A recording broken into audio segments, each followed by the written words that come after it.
Praise the Lord. நாவு வார்த்தைகளின் தொடர்ச்சி. இயற்கையை நம்பக்கூடாது. இயற்கைக்கு அப்பாற்பட்ட தேவனுடைய வார்த்தையை நம்ப வேண்டும். நம்ம எல்லோரும் தரிசித்து தான் நடக்கிறோம். எதை பார்க்குறோம், எதை கேட்குறோம், எதை சொல்கிறோம், இதைத்தான் நம்ம தரிசித்து நடக்கிறோம். இதனால் பெரிய மாற்றம் ஏற்படுமானா? ஏற்படாது.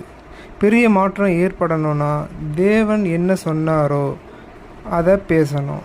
கஷ்டப்பட்டாவது பேசணும். எடுத்தவுடன் பேச முடியாது. ஏன்னா நம்ம இயற்கையே பேசி பழகிட்டோம்.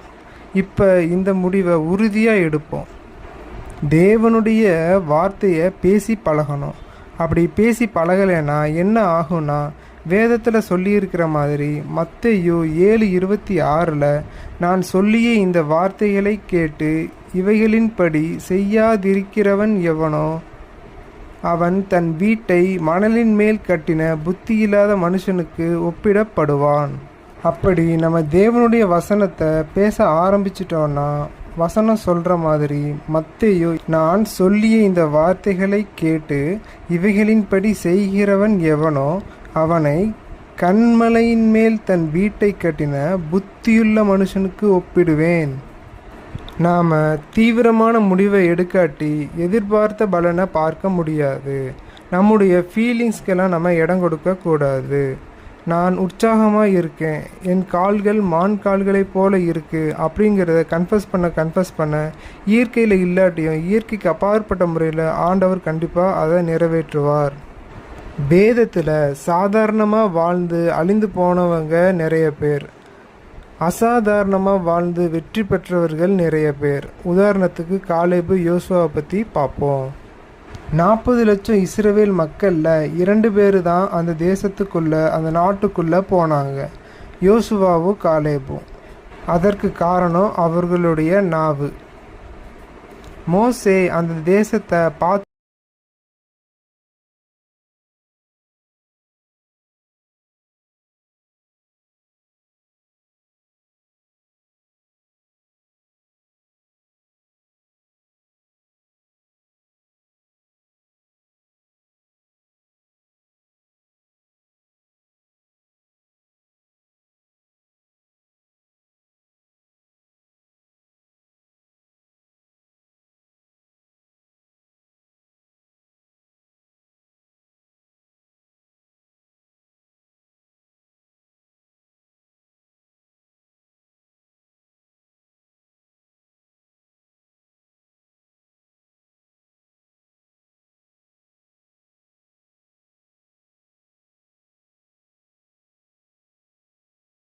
Successful people do the same thing in different way.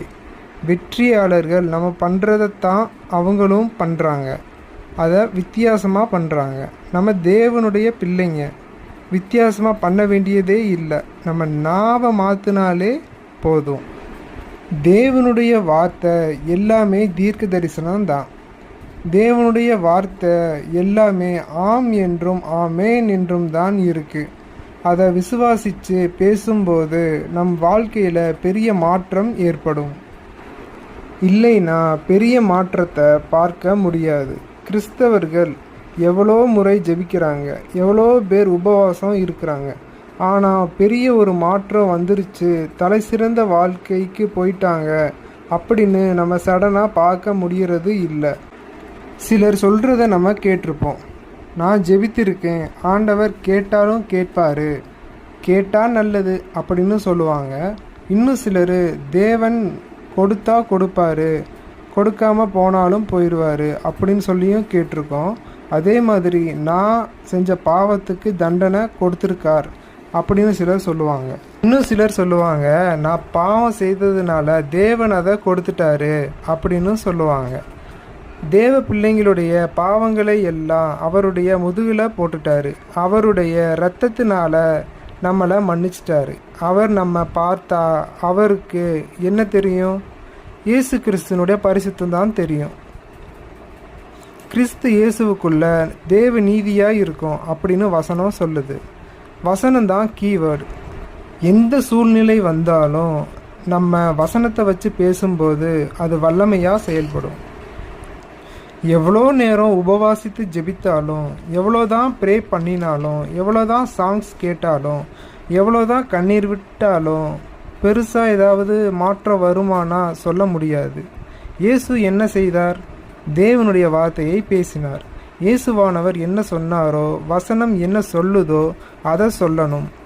இல்லைன்னா என்னதான் ஜெபம் பண்ணினாலும் பலன் கிடைக்காது. அதுதான் முக்கியம்.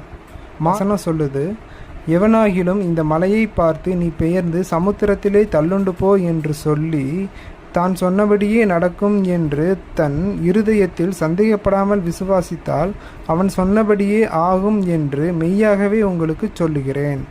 திரும்ப திரும்ப பேசணும். அந்த மலையை பார்த்து, அதாவது மலை போன்று இருக்கிற அந்த பிரச்சனையை பார்த்து நம்ம பேசணும். பேச பேச அது அப்புறம் போகும். அதனால் வார்த்தையை கவனமாக நோட் பண்ணணும். வார்த்தையை எழுதி கன்ஃபஸ் பண்ணணும். அப்படி செய்யணும். Because the kingdom of darkness identify you. நீங்கள் யாருன்றத கிங்டம் ஆஃப் டார்க்னஸ் தெரிஞ்சுக்கிறோம். இவர்கிட்ட போனால் வசனத்தை வச்சே அடிப்பார் அப்படின்ற பயம் வந்துடும். உதாரணத்துக்கு பைபிளில் எடுத்துக்கிட்டோன்னா ரூத், தாவீது, 12 வருட பெரும்பாடுள்ள ஸ்திரீ. இதுலேயே யார் எளிமையாக அற்புதம் பெற்றாங்கன்னா 12 வருட பெரும்பாடுள்ள ஸ்திரீ. அவங்க முதையே டிக்ளேர் பண்ணிட்டாங்க, நான் தேவனுடைய வஸ்திரத்தின் ஓரத்தையாகவும் தொட்டால் சொஸ்தமாவேன்னு சொல்லி தொட்டாங்க, சொஸ்தமானாங்க, அற்புதமும் பெற்றாங்க. அதான் பைபிள்லேயே எளிமையாக நடந்த ஒரு காரியம். அவங்கள மாதிரி பேசாமல் அதற்கு மாறி பேசினா என் ஜனங்கள் அறிவில்லாமையால் சங்காரம் ஆகிறார்கள். ஓசியா 4:6 அப்படின்ற வசனம் சொல்லுது.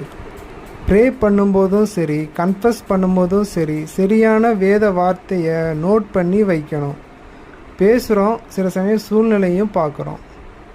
அப்படி பண்ணும்போது நெகட்டிவாக பேசினா அந்த பர்சன் வாழ்க்கையில் நெகட்டிவ் இம்பேக்டை உருவாக்கும். தேவனுடைய வார்த்தையை சரியாக பேசும்போது அந்த ஜெபம் கேட்கப்படும்.